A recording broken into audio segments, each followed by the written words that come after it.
Tonight, the Target 12 investigators take you inside the mafia. We've learned several big-name mobsters are set to be released from prison in the coming months.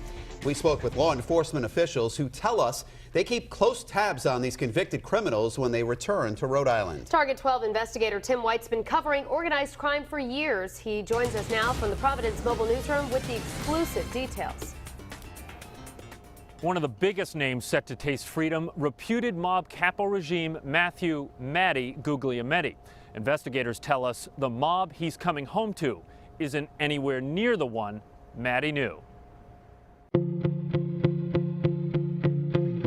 In July 1997, Matthew Guglielmetti showed up at Memorial Hospital in Pawtucket, the victim of a stabbing.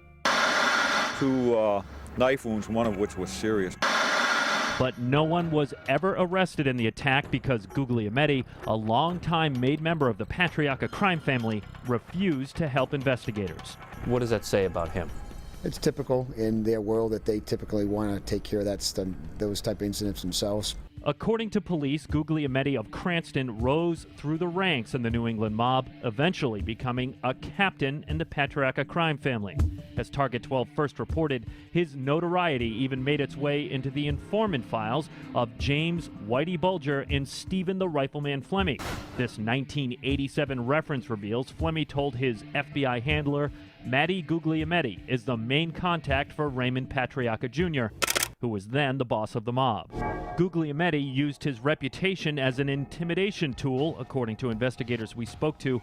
Case in point, our cameras were rolling in 1984 when he confronted an Eyewitness News photographer. And if you think you're going to intimidate me with the camera, you're not. I wish you to leave. After spending the last decade in a federal prison, Guglielmetti is now eligible to enter a halfway house and could be back home as early as June, according to the Bureau of Prisons. He pleaded guilty in a 2005 drug case.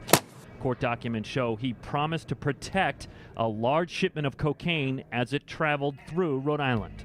When I say the term protect, I mean they were going to make sure that those drugs were not getting in the hands of other bad guys. Assistant Special Agent in Charge Jeffrey Sellette is with the Boston office of the FBI.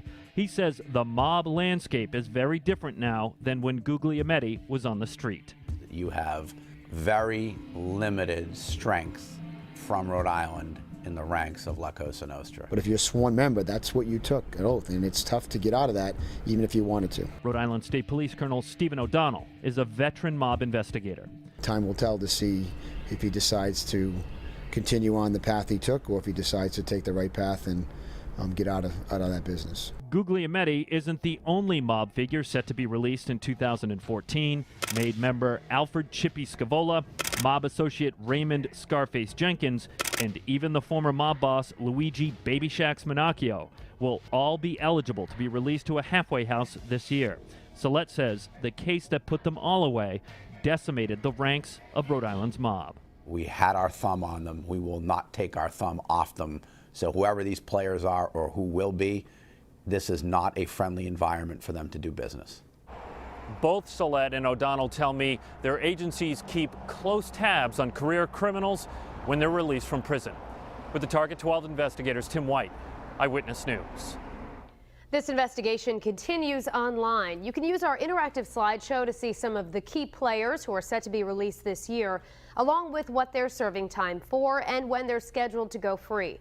It's all online at WPRI.com.